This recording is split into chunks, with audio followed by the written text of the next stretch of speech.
Topic 3, History Revision 3.1. This is how Hitler challenged and exploited the Treaty of Versailles from March 1933, to March 1938. To start off in this section, it's vital that we understand Hitler's aims in foreign policy. And he'd made these clear in a book that he wrote in 1924, Mein Kampf. And in his comments, his aims can be summarised as making Germany into a great power again, uniting all German-speaking people under his rule. So those are his first two aims. And a third key aim was to gain territory for Germany in the east. What this was called was Lebensraum. Lebensraum was German for living space, to provide for the German people. Now, in order to achieve this, Hitler had to essentially destroy the Treaty of Versailles. The Treaty of Versailles, from its creation in 1919, imposed terms on Germany, what Germans felt were very harsh. It was a symbol of Germany's defeat and would stop Germany regaining many of its former powers. The terms of the treaty restricted Germany's land, population, armed forces, and also meant Germany paid significant reparations.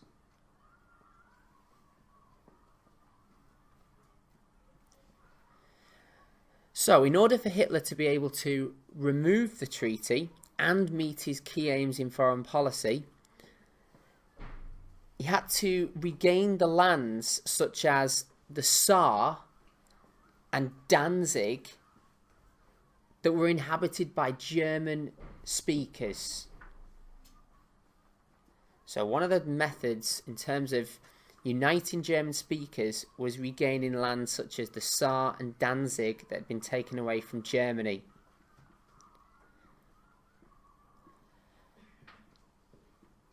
Three other key areas that Hitler could gain German speakers would be, first of all, Austria, where there were 7 million German speakers.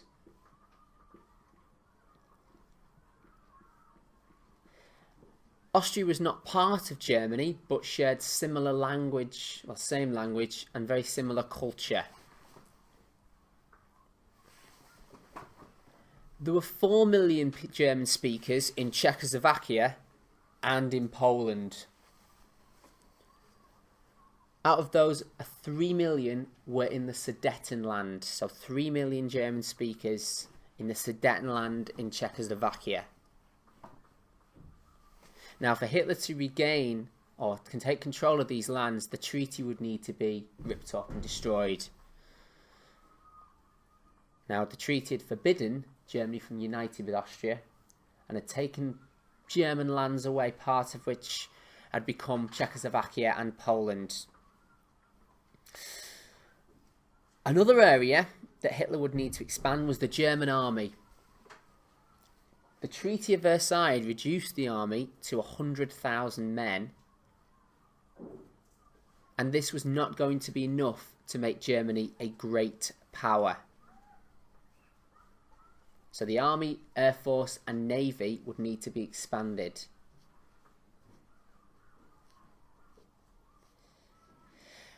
Now, Hitler's aim of achieving Lebensraum was most likely going to come in the east against the USSR. So the USSR was likely to be the country where Hitler was targeting for Lebensraum. So more space and more materials for German people. USSR was communist and Hitler's Germany was fascist, which were direct opposites and sworn enemies, essentially.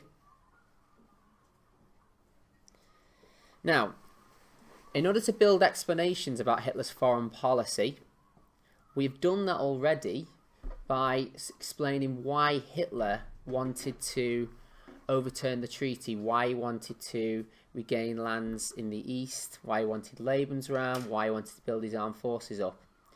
To make it better explanations, you should use examples of, for land, Saar, Danzig,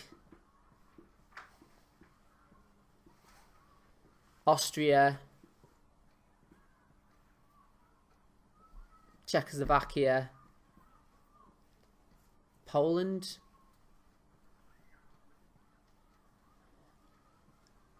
for German speakers, you should particularly use Austria, Sudetenland, and for example Danzig. These are areas or examples of countries which show what Hitler wanted to gain and why. Now, in this section and all of topic 3, one of the key essay areas is to explain and to assess why Hitler's actions and those actions of Britain and France in allowing him to achieve his aims would cause war.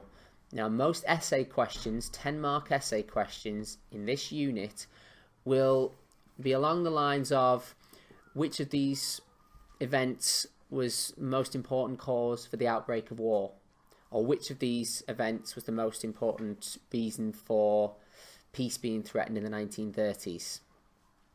And what I would stress here to assess the importance of this Hitler's foreign policy is that this will bring his key aims in foreign policy, will bring him into conflict inevitably with Britain and France.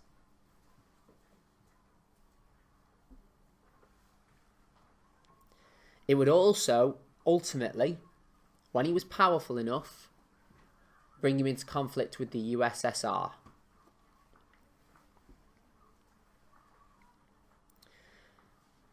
France had just fought 2 major wars against Germany in 1870-71 and then in the First World War, and were not keen to allow German expansion. Britain, although willing to allow some concessions to Germany, did not want Germany to dominate Europe. And certainly the USSR would be concerned about Hitler spreading into the East.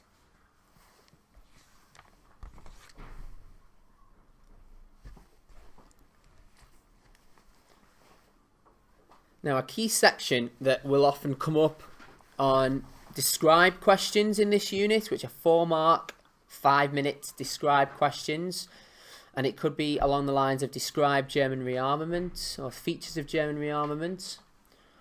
Or it could come up in an essay question to assess how German rearmament contribute to the outbreak of war.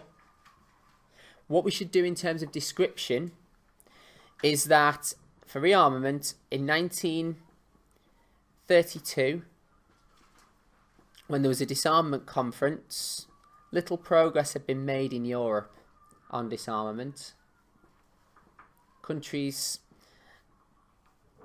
had not reduced their armaments significantly, although Germany had to. Germany attended the disarmament conference in 1932 and then to 1933. But Hitler, in 1933, not long after coming to power, withdrew Germany from the disarmament conference.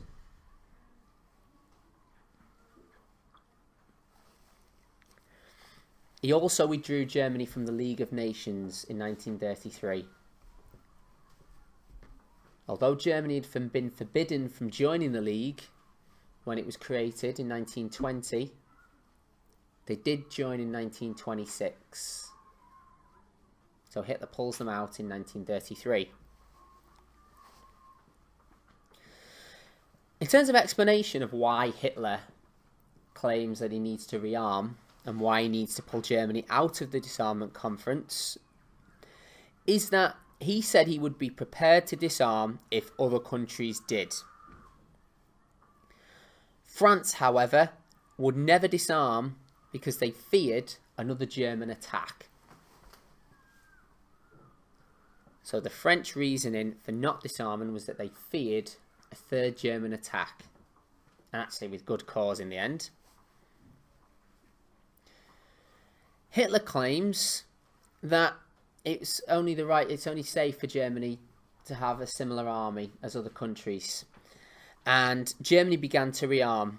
And the first real key feature of this was introducing conscription in 1935. Now, conscription would mean that all German men of a certain age would need to join the armed forces. This had been forbidden in the Treaty of Versailles. Hitler's reason for conscription, now in terms of explaining why he does this, is that France had just increased its own length of conscription from 12 months to 18 months. So the French had conscription, and the German justification is that they should too, for their own security. Now the French would now have more trained soldiers, so Hitler believed that Germany should also have this. Now, in terms of explanations, in this section, in topic 3, you should first of all, in an essay, look at briefly describing what Hitler wanted or what he did. All the points that come into play, looks at what Hitler did. You should then look at explanations of why things happened. You get more marks for explanation than you do for description. That's why you keep description brief. For explanation, you look at why Hitler did things, why he took action. You should also consider another explanation of why Britain and France took no action, or why Britain and France acted in a certain way. Now, we're not telling a story, we're saying why they did it. And in this case, Britain and France don't act. The only opposition that forms, really, is the Strasser Front, which you may remember from the Abyssinian crisis, to protest against the introduction of conscription in Germany. And the Strasser Front included Britain, France and Italy. The Soviet Union joined the League of Nations at this time also, in 1934. Britain's reasoning for not taking action against German rearmament, because remember this was banned in the Treaty of Versailles. The reason for Britain is that many people in Britain, many politicians and some of the public, felt that the Treaty of Versailles was unfair and too harsh and needed to be revised, altered. The French were more concerned with German recovery and wanted to see the treaty strengthened, but they would not act alone. The French had the army to be able to deal with this, to threaten Germany, but they didn't feel they had the support of other European nations, particularly Britain, although the French could have acted if they had chosen to. The danger for France is it was difficult to actually take action. Even though they had the option to, it was difficult. They lacked support. When they'd invaded the Ruhr and taken control of the Ruhr in 1923, because Germany had fallen behind in reparations payments, this had failed. And it caused tension between France and Britain. It starts to become clear that Britain has many sympathies with Germany because they feel the treaty is too harsh. Hitler is very clever in taking advantage of British and French differences in order to further his own policies.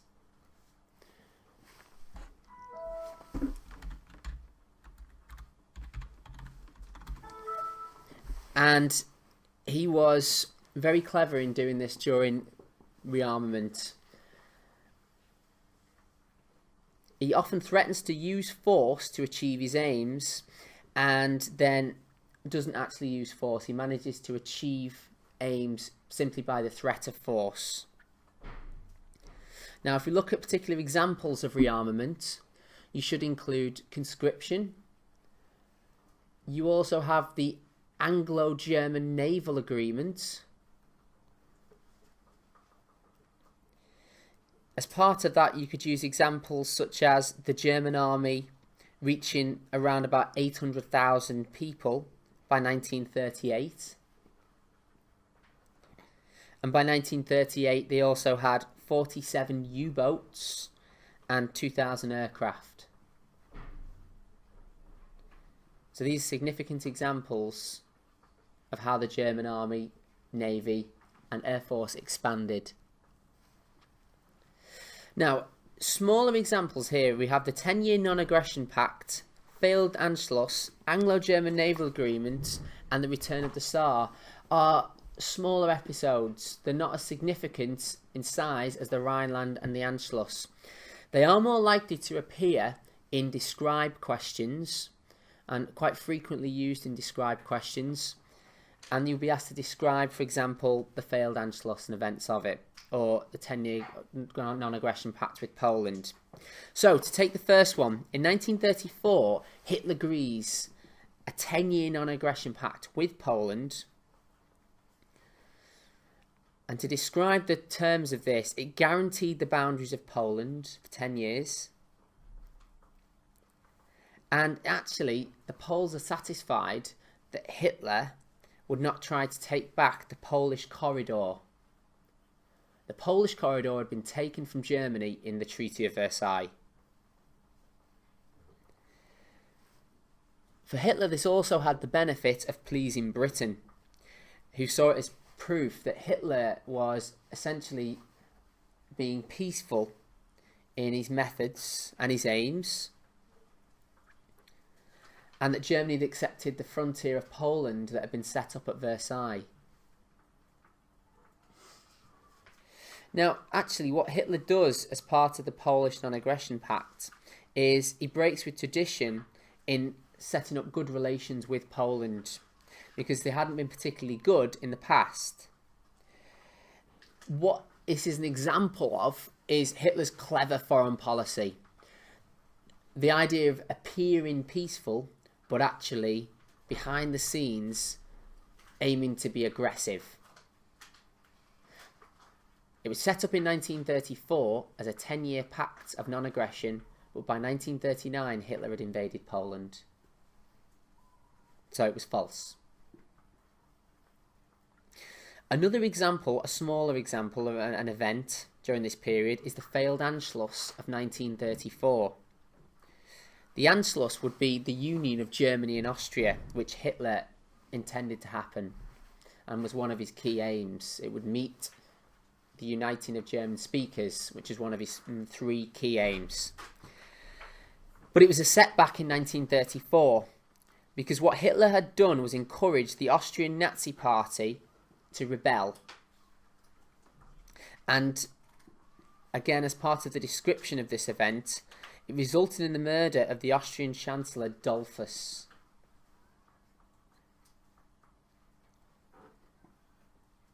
Hitler's aims of reuniting or uniting Germany and Austria at this time, in the Anschluss, looked like it was going to be achieved. But Mussolini, who at this time was not an ally of Hitler, moved his army to the frontier or the boundary of Italy and Austria, and this made sure that the Austrians kept independence and the Anschluss failed in 1934. This showed to Hitler the importance of an alliance with Mussolini, which he eventually agreed in the Rome-Berlin Axis in 1936. Hitler backs down as his army is not strong enough in 1934. He's only come to power in 1933, and secret rearmament has not been enough at this stage to produce a strong army. He denies involvement with the Austrian Nazi Party and moves on. In 1935, we have a next event, which is the Anglo-German Naval Agreement. This was a success for Hitler.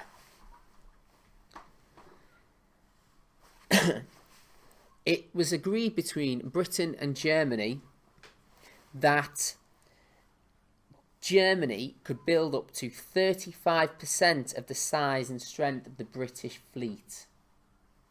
So just over a third of the British fleet. Submarines were not included in this agreement.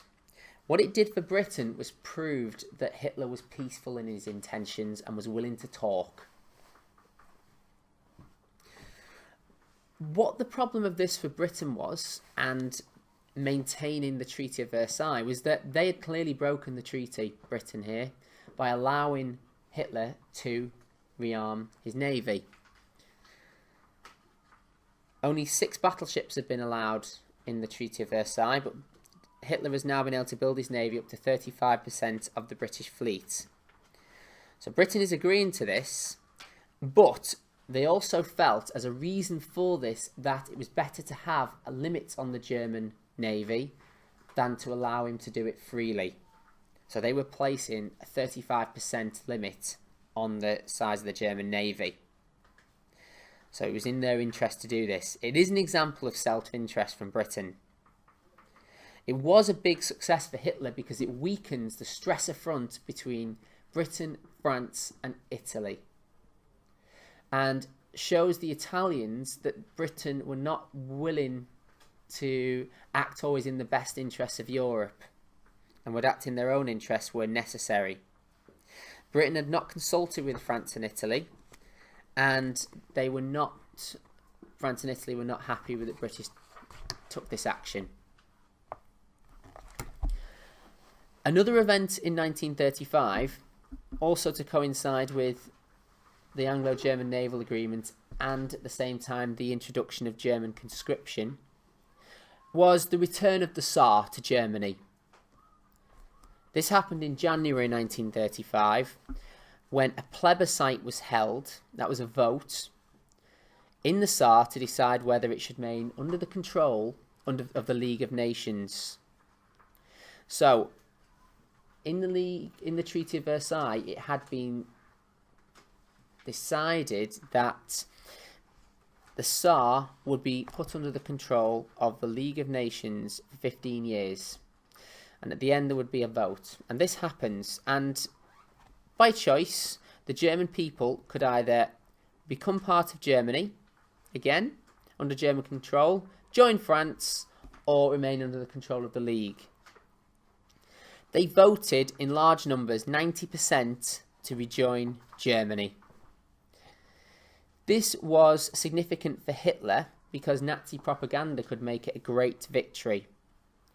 It was seen as a removal of the injustice of Versailles and at the same time as a vote of confidence for Hitler and his policies, that people in the Saar wanted to become fully under the control of Germany again. So it was celebrated in Germany, and essentially Hitler said that he'd removed grievances between France and Germany now. It was legal. This was a legitimate action, and a democratic vote took place. He kept within the treaty at all this time, and it was a big success also because the Tsar had significant amounts of coal, which was good for the German economy. Now we come to our two of the more major events in this section, 3.1 of 1933 to 38, and the first of these is the remilitarization of the Rhineland. A very frequently used topic, which description questions could be how Hitler described the Rhineland, the events of it. It's frequently used in essays of why it contributed to the outbreak of war and threats to peace, and also used in source questions as well, where explanation is built into this. In terms of the description, what happens is that on the 7th of March 1936, German soldiers reoccupied or marched into the Rhineland. The Rhineland was always part of Germany. I should not say that it was not part of Germany, it was. But Germany, in the terms of the Treaty of Versailles, were not allowed to keep troops or weapons in the Rhineland. It was done to separate them and France, to create a buffer for France, for protection. It was also agreed in the Locarno Pact in 1925 that the boundaries agreed in the Treaty of Versailles should remain. So what Hitler does, breaks the Treaty of Versailles and the freely agreed 1925 Locarno Pact.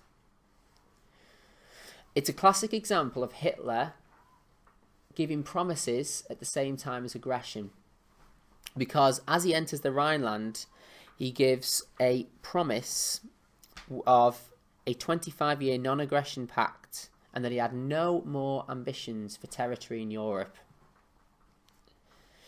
The League of Nations should have acted against this. It was a clear breach of the treaty, but there's only Soviet Russia that votes in favour of imposing sanctions on Germany. So action should have been taken, but wasn't. For explanation of why this happens, for Hitler, this is a key step to returning Germany to the status of a great power. The Rhineland not being under full German control, in terms of allowing its armed forces to be stationed there, was a major source of embarrassment for Hitler and the German people. It was not regaining German speakers because the Rhineland was already part of Germany. The big explanation that's used here is why Britain and France did not take further action. This is one of the reasons is because that Britain felt that Germany was taking back under its control its own land. And one of the reasons given by a British politician, Lord Lothian, is that Germany was only going into her own back garden, which is a classic explanation to use. Britain felt the treaty was too harsh, Treaty of Versailles, and they felt that Germany had genuine grievances and that they were doing nothing wrong in moving troops into its own territory. France should have acted because this was a clear threat to its future security, but they would not do so without the support of Britain. And at the time, the French government was divided, couldn't decide upon taking action against Germany. Another reason for Britain and France not taking action was that at the time they were more concerned about the Abyssinian crisis. So this takes place in 1936 at the height of the Abyssinian crisis. What Mussolini was doing was invading another country in Abyssinia. The excuse in the Rhineland example is that Hitler was only moving troops back into an area of his own country. Really, Britain and France were not willing to go to war and not willing to risk war at this time. And at the end of March, Hitler held a vote in Germany on his policies. 99% of those who voted were in favour of them. However, the validity of that vote should come into question, as many of the votes under Hitler's regime were rigged. When Hitler enters there and the German troops, it's to the great support really of the Rhineland people. Lots of flags waved, used in propaganda, but generally it was welcomed in the Rhineland. This is a major event in contributing to the outbreak of war in 1939. It's really, I suppose, a key turning point that you could say. Because if Britain and France had taken action against Hitler in 1936, it's likely that he could have been stopped. And this is what you should stress when you're assessing its impact. Hitler enters the Rhineland against the advice of his generals. So there was a missed opportunity for Britain and France to turn Hitler's generals in the army against Hitler. The German army considered that they were not strong enough to resist if the French army opposed them, because the French army was much bigger and stronger at this time. He also does it against the advice of his financial ministers, who said that sanctions would be dangerous for Germany economically. His generals did have orders to withdraw if they were opposed by the French, so this is a big missed opportunity. It's a major contribution to the outbreak of war because Hitler gained confidence from the remilitarization of the Rhineland, because he'd now successfully reversed the Treaty of Versailles and gave him the confidence to move on to another area, which is Austria, and to move on to the Anschluss. It also gives him the confidence to remove future grievances, such as regaining Danzig and the Polish corridor. And it's important that he use examples rather than just say that Hitler gained confidence. His position in Germany is strengthened. He gains more support from his generals, who had been wary of Hitler and not had much trust in him. He'd proved his ministers and his army generals wrong. Again, his confidence is increased, and it's also backed up by him signing the Rome-Berlin Axis with Mussolini in Italy in 1936, and Germany agrees to cooperate in Italian support for the fascist General Franco in the Spanish Civil War. So Hitler and Mussolini are now allied to each other and working together, which was a big step in the wrong direction for European peace. It essentially also marks the end of the League of Nations as a peacekeeping force. Along with the Abyssinian crisis and the remilitarization of the Rhineland, 1936 really brings the end of the League. Now, for our final event in this section is the Anschluss with Austria.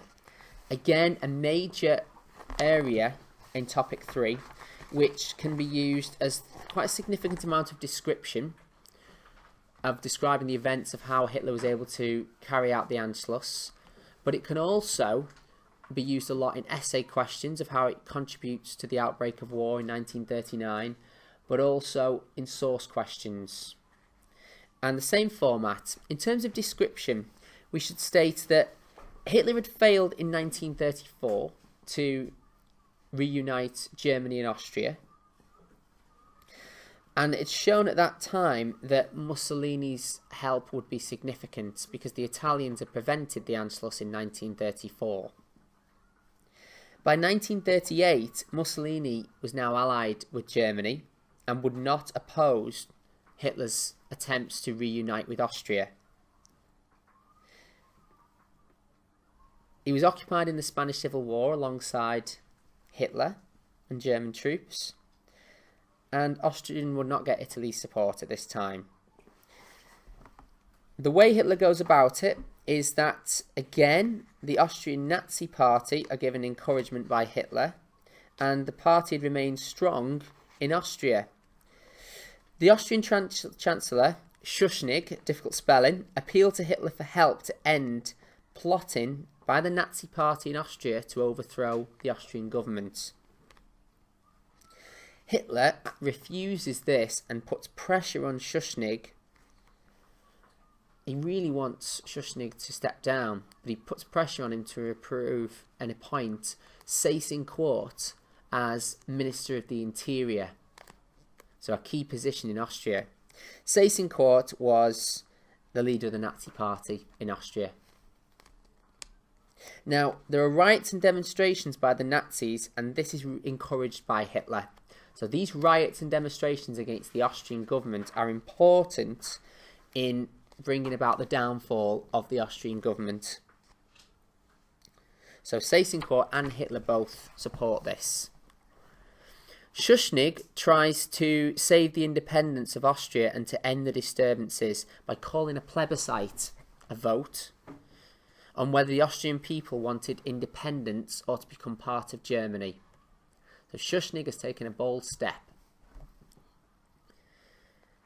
Now this alarms Hitler, because actually there were many Austrians who favoured Anschluss, but many who would want to remain independent. And Hitler is not prepared to take this risk. And what Hitler decides to do is he moves his troops to the border with Austria, and he puts pressure on Schuschnigg to step down. And what Hitler is doing is forcing Schuschnigg to call off the plebiscite and to resign. What Schuschnigg is faced with the option of is bloodshed and fighting between Germany and Austria, which Austria would certainly lose, or step down and accept Germany be taking over and taking control of Austria. Now what we've done here is given a lot of description, and that's a key in Austria, in the Anschluss, in this section, because this often comes up as a described question. And Seyss-Inquart replaced Schuschnigg as Chancellor and invited the Germans into Austria to restore order. It's a clever tactic used time and again by Hitler to appear peaceful but actually be aggressive. So as he enters, he doesn't look like a conqueror, he looks like someone who's restoring peace. And in the 12th of March, the Germans enter. In terms of explanation of this, what we should stress is that Hitler is achieving one of his key aims here. So why he's doing it, he has the aim of reuniting Germany and Austria. First of all, he is Austrian, and he believes that Germany and Austria share a common culture, language, and a history. He's also keen to acquire the 7 million German speakers in Austria, and would acquire raw materials and land from Austria. So has economic resources of iron and steel.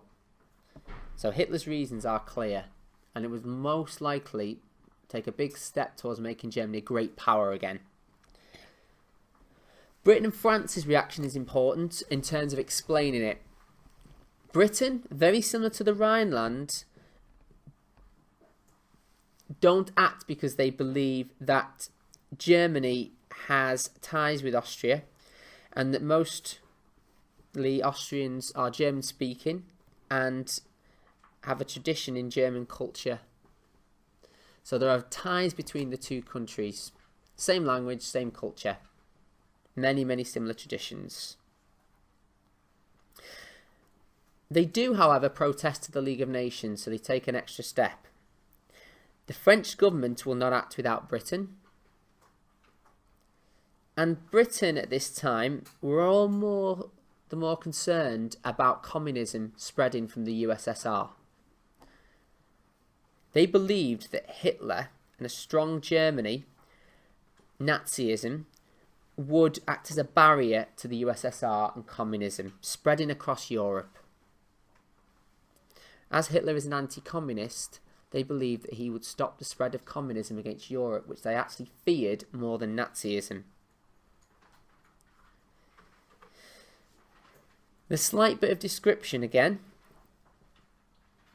but the Austrians agree in a plebiscite in April 1938, with 99.75% of them agreeing to become part of Germany.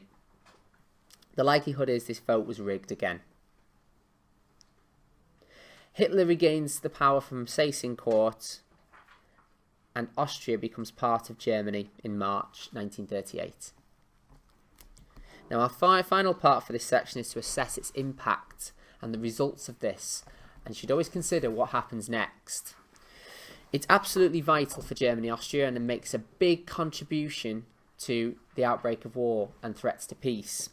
It's a triumph for Hitler, as he now has 7 million new German speakers at his disposal. So that's industrial workers, soldiers, and also many economic resources such as iron and steel. He's been successful in Germany, again, and proved that he's a master of foreign policy, and that he's removed another injustice of the treaty because this had been forbidden by the Treaty of Versailles.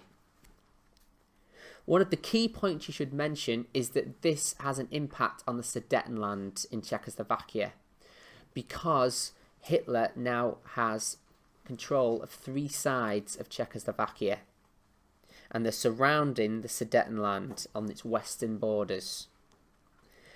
3 million German speakers were in the Sudetenland, and having taken Austria, this could now be Hitler's next aim, which would make a further step towards war.